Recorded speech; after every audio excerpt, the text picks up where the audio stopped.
Hello dear students, so we will continue the same chapter, that is chapter number 2, components of food. And today we are going to learn about balanced diet. So let's begin. We need energy for various external as well as internal activities.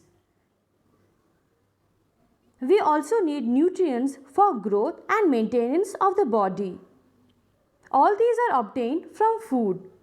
For a healthy body, it is necessary to have food containing all the essential nutrients. For example, carbohydrates, fats, proteins, vitamins, minerals, dietary fibers and water in right quantity. Such food is called balanced diet. Basically, a single food item is not sufficient to provide all the nutrients. In order to have all the nutrients, we have to take mixture of food items, each of which is rich in and sufficient for a particular nutrient. Nutritional need is different for each person. Therefore, balanced diet is also different for different persons. For an example, a construction worker obviously do more physical work than a lawyer. Therefore, he need more energy than the lawyer. So, the balanced diet for him should contain a greater amount of energy-giving substances such as carbohydrates and fats.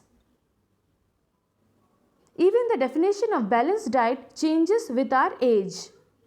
It is because with age there are changes in our body as well as our activities.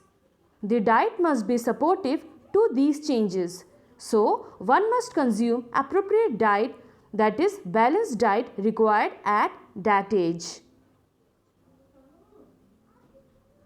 Even at the same age, different people may not have same diet. For example, a boy's diet at a age is different than a girl's diet. For getting a balanced diet, it is not necessary to have expensive food materials. In fact, simple meal can also serve the purpose.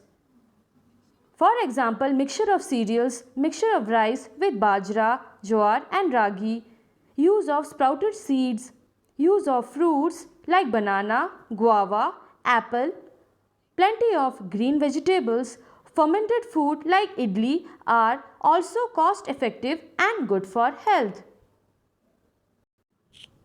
So students, I hope you have understood this topic very well. Thanks for watching.